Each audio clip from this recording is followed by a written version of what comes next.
It had been quite a while since I saw the first Alvin and the Chipmunks film, and then I realised I've never actually reviewed it. So I took this as a really good opportunity to rewatch the film, and I have to say it's as great as I remembered it. I'd seen it a few times, but not in a while, and I was surprised to learn that this isn't as unanimously well loved as I thought.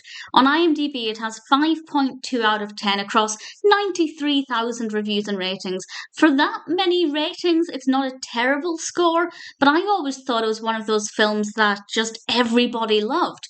Not maybe in the same level as, say, Shrek, because I would say everybody loves Shrek, but I thought it was definitely a lot more well loved than that.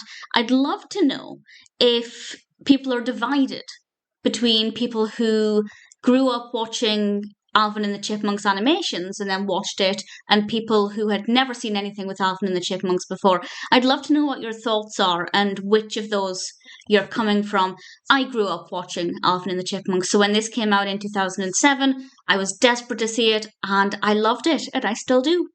It's directed by Tim Hall, written by Jon Vitti, Will McRobb, and Chris Viscardi, and this stars Jason Lee as Dave. We also have Alvin, Simon, and Theodore, voiced by Justin Long and Matthew Gray Gubler and Jesse McCartney.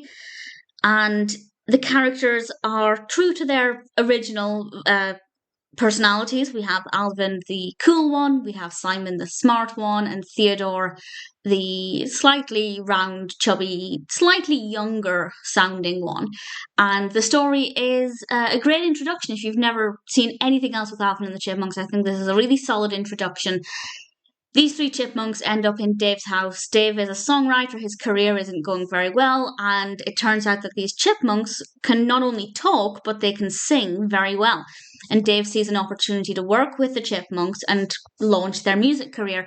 And that's largely what the film is about. We also have Dave, who lives on his own and has no experience with children, learning to basically be a parent or a parent figure, because that's what he is to them. He helps them go to bed on time, make sure they eat right, and generally looks after them. And obviously their bond grows as the film progresses, as does their music career. And the songs, the first time I heard this, the soundtrack just blew me away. And even though I hadn't seen this in a while, I do occasionally listen to the Chipmunk songs, but I do have to say, I don't even really need to listen to the Chipmunk song Christmas Don't Be Late, this version of it, because basically ever since I first saw this, it's been in my head, and it often pops into my head, I'd say at least once a month, every month since 2007, and that's probably not even an exaggeration. I must have listened to it a lot at the time, I can't really remember, but for whatever reason, it's a song that's really stuck with me.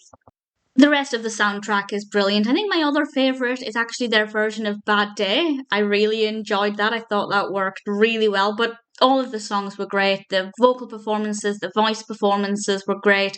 The CGI I thought was pretty impressive, and I rather enjoyed it. So there isn't anything about this that I didn't like, and actually I found it to be really entertaining and really sweet and adorable with a really lovely narrative. As I said, I don't necessarily understand why it's not as highly rated as I expected, because from where I'm sitting, I can't see any room for improvement. Of course, there will be room for improvement, but I can't point to anything specific that didn't work. The narrative progressed well, the songs were great, the CGI was really great, the vocals were great, the rest of the voice cast who weren't singing did a really great performance as well, and the characters were all really likeable, or they were antagonists who I thought were very well written. So for me, no real room for improvement. Definitely one that I thoroughly enjoyed back in the day. Glad to have had an excuse to rewatch it, because it turns out I still really like it.